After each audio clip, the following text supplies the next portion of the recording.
une de vos journaux. Alors évidemment, c'est du Noël, un Noël contraint. Les Français fêtent le réveillon malgré le Covid. Bien décidés à se retrouver en famille. Et bien les Français se heureux, vous l'avez vu dans le journal sur les tests. Reste que les mesures sanitaires sont souvent un ferment de la discorde. Libération qui s'intéresse déjà à la rétrospective de 2021, rétrospective d'un retour à la normale. L'art du titre chez Libération et le Parisien, et bien justement, ce joyeux Noël quand même, et bien dans les pages du Parisien, on a les sujets à éviter pour un réveillon apaisé. On évite le début de campagne chaotique d'Éric Zemmour, l'arrivée surprise sur l'autre échiquier politique de Christiane Taubira. On évite de parler des anti-vax et des pro-vax et de leurs enfants, et on évite les bébés, votre célibat et le nom de famille. Ça c'est vrai pour chaque année d'ailleurs. Et puis à la une de la Croix, regardez cet éditorial d'Anne-Bénédicte Hoffner, assez touchant. Devons-nous nous habituer à un Noël terni par le Covid? L'an dernier, le professeur Rémi Salomon invitait papy et mamie à manger dans la cuisine et nous dans la salle à manger avant de présenter ses excuses pour ses propos maladroits. Cette année, eh bien, les témoignages de réveillons bousculés par le virus sont afflués à la rédaction de la Croix. Famille séparée d'un des membres avec qui les retrouvailles se réduiront à une vidéo. Personne seule, confinée chez elle et privée de messe. Et écoutez ça, signe que la solitude reste difficilement imaginable en cette nuit particulière. Des réveillons s'organisent entre des personnes positives au Covid, avec ce résultat incongru de réunir les malades d'un côté et les bien portants de l'autre. Drôle de réveillon. Puis c'est une des Échos qui change un petit peu et qui s'intéresse au nucléaire, la fracture européenne. La Belgique qui confirme sa sortie du nucléaire dans la cacophonie, une décision qui menace de fragiliser la fourniture d'électricité en Europe. Et effectivement, on craint bien le bloc-out. Allez, bien voir, regardez. Alors, les unes des PQR de la presse quotidienne régionale, eh bien, c'est Noël. Joyeux Noël avec cette photo prise à Bethléem. Un Noël avec un rush dans les pharmacies, vous l'avez vu dans les JT. Noël, comment éviter les disputes, c'est ce dont nous parlait également le Parisien. La une de la Marseillaise, croire à la solidarité. Avant le réveillon en famille, bien des Marseillais ont pensé à ceux qui n'ont rien, notamment le secours populaire que nous avons suivi dans ces distributions, nous dit la Marseillaise. En Alsace, vous le savez, on s'inquiète parce que les hôpitaux sont en état de sidération. Maintenant, le personnel est complètement crevé et du coup l'institution est très très impactée. À Noël, le temps fort, c'est aussi les chorales qui est une tradition très très bien implantée en Alsace. On va peut-être parler aussi du Massif central où c'est la rue et vers l'heure, puisqu'on a des conditions d'enneigement exceptionnelles, un ciel bleu et du soleil. C'est vraiment le moment d'en profiter. C'est pas tous les ans comme ça. Allez, Nathalie Rio. Emporté. Merci beaucoup à Nathan Ramaillerisson pour toutes ces infos sport. Merci Nathan, merci Elodie. C'est l'heure de regarder ce qui fait la une de vos quotidiens ce matin. C'est surtout la PQR qui bosse, la presse quotidienne régionale. La oui, 25 décembre oblige et évidemment des unes largement consacrées à Noël. Joyeux Noël. Malgré la crise sanitaire, les villes ont essayé de créer des petits événements, des petites festivités qui vous permettaient de jouir un peu de cette soirée de réveillon. À la une des dernières nouvelles d'Alsace, regardez un petit peu cette très très belle gravure signée Bernard Ambiel, artiste strasbourgeois. On reconnaît d'ailleurs ici la cathédrale de Strasbourg. Et puis évidemment les marchés de Noël. Joyeux Noël donc pour les dernières nouvelles d'Alsace, mais également pour la Provence avec tous les enfants qui ont été gâtés. Alors certains c'était hier soir, d'autres vont se réveiller très tôt ce matin pour savoir si le Père Noël a bu son verre de lait, mangé son cadeau et surtout si les cadeaux sont arrivés. Noël, cadeaux, cotillon et prudence toujours à la une de Midi Libre, je vous le disais. Et puis alors l'interview exclusive, elle est dans les pages du journal du Centre qui a eu l'honneur d'interviewer le Père Noël himself. Alors dans les aveux du Père Noël, il nous dit quoi dans la Nièvre? Il a débuté donc sa tournée par Nevers, mais sa préférence va au Morvan. Eh bien oui, parce qu'il aime survoler les forêts. De là-haut, il voit les sapins. Confidence exclusive du journal du Centre qui a donc interviewé le Père Noël. Alors dans le reste de l'actualité, il y a également ceux qui sont nés à Noël et pour eux, c'est pas vraiment un cadeau. Oui, parce que on les célèbre un peu moins, ils sont fiers, donc nous dit le journal du Berry, d'être nés le 24 ou le 25, mais d'après Christian Eslon, maître de conférence en psychologie des âges de la vie. Et oui, il y a un peu toutes les disciplines.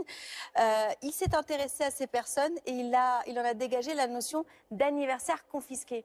C'est vrai, généralement quand on est né à Noël, on a moins de cadeaux, puis en plus les copains sont pas là pour les fêter. Quand on est enfant, on est un petit peu dégoûté. Mais ça reste une très très belle date d'anniversaire. D'ailleurs, on les célèbre. Joyeux anniversaire à vous. À la une de l'Alsace, la lettre de Noël d'un ancien malgré nous. Vous savez, les malgré nous, c'était pendant la Seconde Guerre mondiale, les jeunes qui avaient été enrôlés dans la Wehrmacht. Auguste Fega a écrit en 1945, nous dit le journal, une lettre de Noël à sa famille de... Alors, Mastadt le Bas, j'espère que je n'écorche pas. La lettre a été découverte à Bâle en novembre. Une enquête a permis de retrouver ses destinataires. Voilà la jolie histoire à la une de l'Alsace. Et puis Sud-Ouest, alors complètement contre-pied, s'intéresse à jamais sans mon smartphone. Certains d'entre vous ont été confinés, étaient tout seuls à la maison. Et bien, ils étaient sur leur tablette, sur leurs écrans. C'est en tout cas l'enquête de Sud-Ouest. La dépêche s'intéresse à qui? Au Châtelain. Eh oui, les nouveaux châtelains. Alors, propriétaires, après un coup de cœur ou par héritage, eh bien, ils entretiennent des demeures d'exception. Vous voyez ici un peu en mode tour de piste, entre joie mais aussi galère. Alors, le journal est allé à la rencontre de ces passionnés de patrimoine. Et puis, on termine peut-être avec le Parisien qui s'intéresse eh bien, à la culture. Pour eux, l'homme de l'année, c'est Grand Corps Malade avec son album Mesdames. Le slammer séduit toutes les générations. On est un petit peu inquiet pour le monde de la culture. Vous le savez peut-être, hier soir, la Belgique a décidé de fermer les théâtres. Emmanuel Macron doit s'exprimer lundi. On espère évidemment eh bien, qu'on n'a pas de nouveau des couvre-feux ou des confinements qui empêcheraient nos artistes qui ont beaucoup souffert depuis 2 ans. Qui est là? Mais qui est là? Mais qui est là? Mais c'est Valérie Maurice. Comment allez-vous? Mais bien, bonjour à vous, j'espère que vous allez bien. Joyeux. Compliqué en Coupe d'Europe en ce moment. Merci beaucoup Nathan pour toutes ces infos sport. On vous retrouve Myriam pour la revue de presse. Merci Nathan, merci Elodie. Je vous propose de regarder ce qui fait la une de vos quotidiens ce matin. Alors, ils ne sont pas tous sortis, c'est le 25 décembre, donc il y a un petit peu moins de presse. Mais en tout cas, la PQR est là, la presse quotidienne régionale, à la une évidemment. Noël, Noël, Noël, joyeux Noël à la une de la Voix du Nord avec toutes ces communes qui ont fait les efforts pour faire des festivités, des lumières, pour permettre aux gens eh bien, d'avoir un petit peu de gaieté en cette crise sanitaire qui a un petit peu assombri cette deuxième saison de Noël sous Covid. À la une des dernières nouvelles d'Alsace, on a même mis à l'honneur eh bien, ce dessinateur qui s'appelle Bernard. Ouais, Bernard Ambiel, c'est un dessinateur strasbourgeois qui fait beaucoup de posters comme ça, beaucoup de grands dessins de la ville, puisque vous reconnaissez peut-être ici, si vous connaissez la ville, la cathédrale de Strasbourg, évidemment les marchés de Noël, joyeux Noël également, la une de la Provence, avec évidemment ce large sourire. Les cadeaux, c'était peut-être hier soir, c'est peut-être ce matin. Le Père Noël, j'espère, vous a tous gâtés. Noël encore à la une de Midi Libre, évidemment, les cadeaux, les cautions, mais également la prudence, vous le savez, puisque les chiffres du Covid restent compliqués. À la une du Berry, eh bien, on s'intéresse à ceux qui sont nés à Noël, eh bien, pas trop de cadeaux, hein, quand on est né le 24 décembre ou le 25, on vous souhaite un bon anniversaire. Et puis, l'étude de Christian Helon, maître de conférence en psychologie des âges, qui estime que ce sont des anniversaires confisqués. Et puis, peut-être la une la plus importante de la journée, c'est quand même celle du journal du Centre qui a fait l'interview exclusive de qui? Du Père Noël. Et oui, en personne, alors à visage un petit peu dissimulé parce qu'il y avait quand même beaucoup de boulot. Et ce qu'il avoue en fait, c'est que son départ de tournée, il s'est fait à Nevers, dans la Nièvre, mais sa préférence va au Morvan, dit-il dans les pages du journal du Centre. Pourquoi? Parce qu'il aime survoler les forêts, comme on le comprend de là-haut, dit-il. Il voit les sapins et on sait très bien que les sapins, Noël, Père Noël, bah oui, ça va ensemble. Il y a des contre-soirées à la une de la PQR. Sud-Ouest qui s'intéresse, eh bien, jamais sans mon smartphone, eh bien, ces tablettes qui ont parfois compensé le vide de ceux qui ont passé un Noël un petit peu confiné pour cause de tests positifs. Ou alors la Dépêche qui s'intéresse à ces nouveaux châtelains. Ils sont propriétaires après un coup de cœur ou un héritage et ils entretiennent des demeures d'exception à l'image eh bien, de ce château. Ils racontent les joies, les galères à la une de la Dépêche. Et puis le Parisien, ça nous a fait une extrêmement culturelle avec pour l'artiste de l'année Grand Corps Malade pour le quotidien avec son album Mesdames. Que va-t-il devenir du monde de la culture? Vous savez, le président de la République doit s'exprimer lundi. Est-ce qu'on va un peu durcir les règles? Est-ce qu'il y aura confinement? Est-ce qu'il y aura couvre-feu? On espère que non. La culture a énormément souffert ces 2 dernières années, vous le savez. Voilà pour la presse. On continue la météo et nouvelle édition.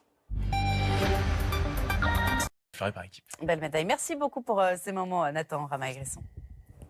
Merci Nathan, merci Elodie. C'est l'heure de regarder ce qui fait la une de vos journaux aujourd'hui. On est dimanche, on commence forcément avec le journal du dimanche face à la vague Omicron. Comment éviter la paralysie du pays? Vous savez, conseil sanitaire demain, Emmanuel Macron doit parler depuis le fort de Briançon. Covid-19, j'allais dire 20, parmi les mesures discutées demain, la durée d'isolement pourrait être réduite, nous dit le JDD.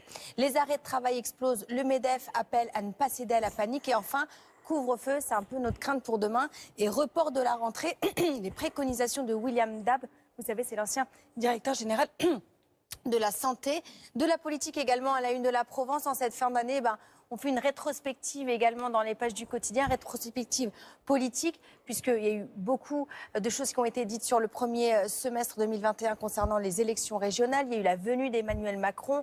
Il y a eu aussi tous les candidats, Valérie Pécresse, Éric Ciotti, Éric Zemmour. La Provence donc refait un petit tour d'horizon. Puis alors après, on a des unes très très différentes. D'abord, évidemment, on salue le départ, le succès du télescope James Webb, destination, vous savez, le Big Bang, puisque une fois arrivé là-haut, son objectif c'est de nous éclairer sur l'univers après le Big Bang. C'est aussi la une du Dauphiné. Va-t-il découvrir l'origine de l'univers? Apparemment, les premiers résultats devraient arriver d'ici 6 mois.